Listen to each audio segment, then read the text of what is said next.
Assalamualaikum warahmatullahi wabarakatuh. Perkenalkan, nama saya Herwina Ayutari Dwi Putri dengan NIM A0D021054 dari Fakultas Ekonomi dan Bisnis, Prodi D3 Perpajakan kelas B. Di sini saya akan menjelaskan materi tentang kaidah-kaidah fikih dan contoh-contohnya. Seperti yang kita ketahui, kaidah fikih merupakan kaidah yang berasal dari simpulan dalil Al-Quran dan Sunnah terkait hukum-hukum fikih. Adapun 5 kaidah-kaidah fikih. Yang pertama yaitu perkara tergantung tujuan atau niat. Kaidah fikih ini berasal dari hadis Nabi, yaitu sesungguhnya amalan itu tergantung pada niatnya. Maksud kaidah ini ditegaskan bahwa setiap amalan yang dilakukan seseorang akan sangat tergantung dari niatnya. Contohnya, misalnya kegiatan duduk diam di masjid bisa jadi ibadah jika diniatkan untuk i'tikaf. Kaidah yang kedua yaitu keyakinan tidak bisa dihilangkan dengan keraguan. Kaidah kedua ini berasal dari hadis tentang orang yang ragu-ragu apakah dia telah membuang angin atau tidak dalam sholatnya. Kemudian Rasulullah SAW bersabda, hendaknya ia tidak meninggalkan atau membatalkan sholatnya sampai ia mendengar suara atau mendapat bau dari kentutnya. Contohnya, terjadi perselisihan penjual dan pembeli. Pembeli ingin mengembalikan barangnya dan berkata bahwa barang tersebut seharga 15.000. Sedangkan penjual berkata harganya 20.000. Maka yang dianggap yakin adalah harga penjual. Kaidah yang ketiga yaitu kesempitan mendatangkan kemudahan. Kaidah yang ketiga ini berasal dari firman Allah Subhanahu wa taala sebagai dalil, yaitu Allah menginginkan kemudahan buat kalian dan tidak menginginkan kesulitan buat kalian. Maksud dari kaidah ini, apabila terdapat kesulitan dalam suatu hal, maka akan ada kemudahan atas sesuatu yang sebelumnya baku. Contohnya, misalnya saja keringanan sholat qasar dan tidak berpuasa pada orang yang berada dalam kondisi safar atau sedang melakukan perjalanan jauh. Kaidah yang keempat yaitu kemudaratan hendaknya dihilangkan. Kaidah keempat ini hadir dari observasi ulama terhadap hadis Rasulullah SAW yang mengatakan, janganlah memberikan dan juga diri sendiri. Dengan adanya dalil ini, maka seseorang diperbolehkan melakukan sesuatu yang sebelumnya dilarang untuk menghindari kemudaratan yang lebih besar. Contohnya, misalnya orang yang sedang berada dalam kelaparan yang sangat lapar, diizinkan makan makanan yang haram untuk menghilangkan rasa laparnya. Dan kaidah yang kelima yaitu adat atau kebiasaan bisa menjadi landasan hukum.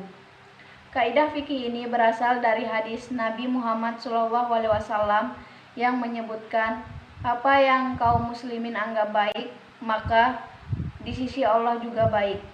Islam sangat menghargai budaya dan adat yang dianggap baik.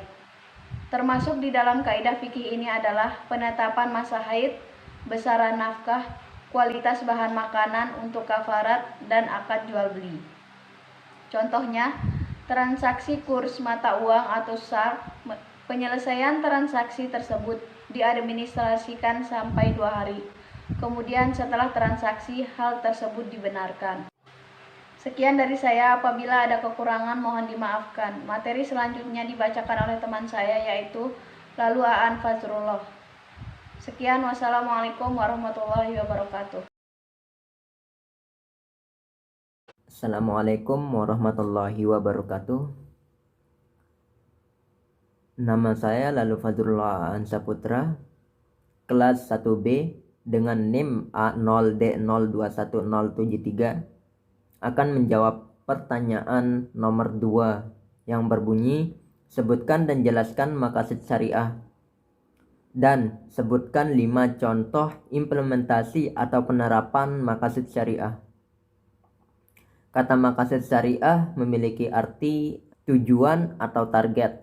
Maqasid syariah itu sendiri adalah tujuan yang ingin dicapai oleh syariat agar kemaslahatan manusia bisa terwujud.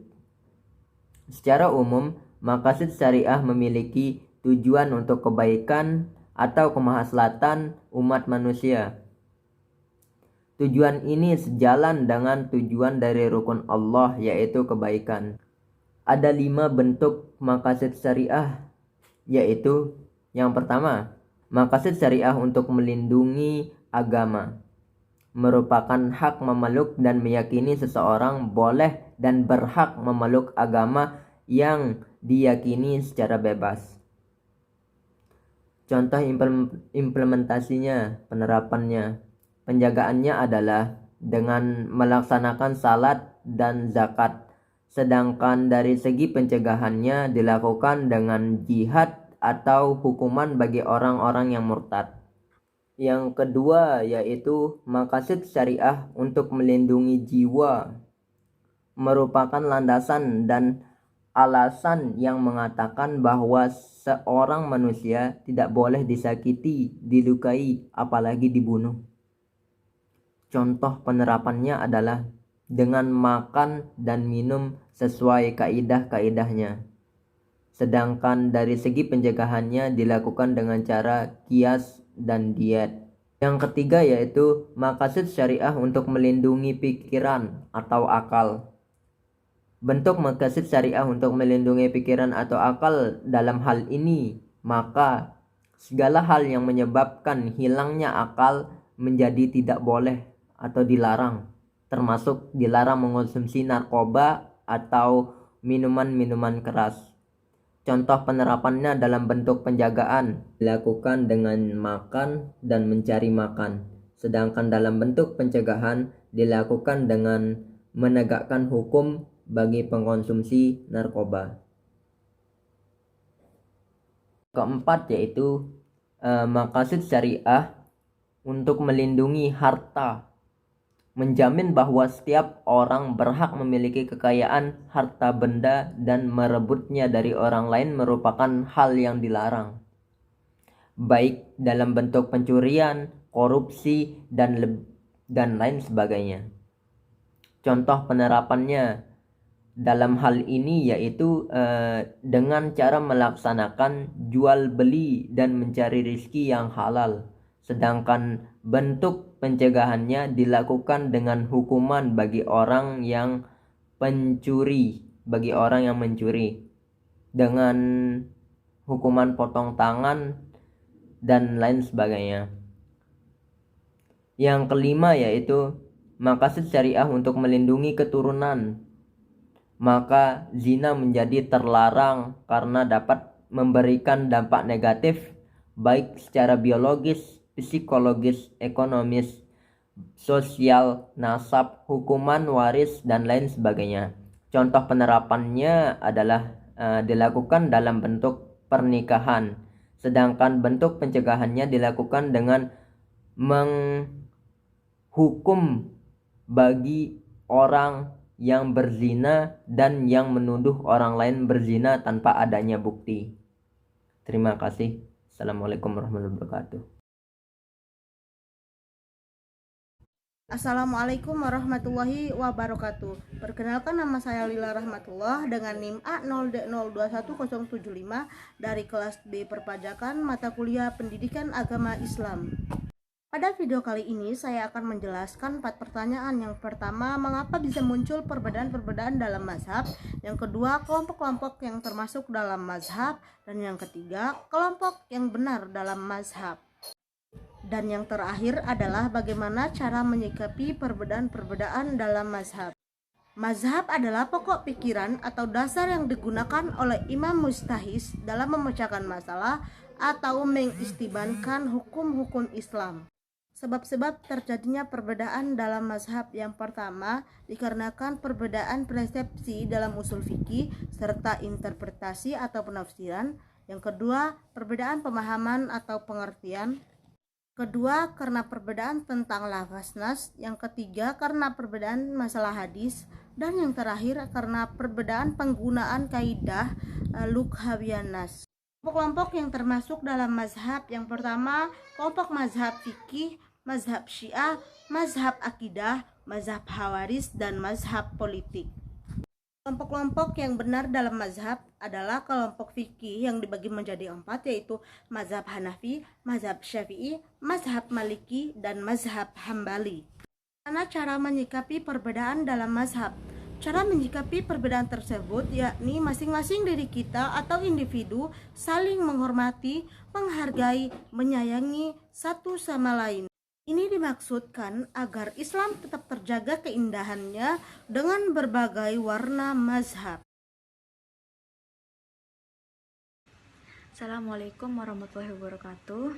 Saya Lalenela Wulandari dengan NIM A0D0210072 akan menyampaikan tentang soal nomor 4, yaitu Indonesia sebagai negara dengan mayoritas beragama Islam tapi tidak menerapkan hukum Islam dalam pemerintahannya. Mengapa? Nah, menurut saya, mengapa Indonesia tidak menerapkan hukum Islam? Karena seperti yang kita ketahui, Indonesia merupakan negara yang majemuk, di mana masyarakatnya memiliki agama yang beragam atau berbeda-beda. Nah, jika dalam pemerintahannya menerapkan hukum Islam, lalu bagaimana dengan masyarakat yang non-Islam atau di luar Islam? Bukankah setiap agama harus saling bersatu? Walaupun masyarakatnya mayoritas beragama Islam, tapi kita harus tetap menjunjung tinggi toleransi antar umat beragama, terkecuali jika 100% masyarakatnya beragama Islam, baru pemerintahannya dapat menerapkan hukum Islam. Sekian, Assalamualaikum warahmatullahi wabarakatuh.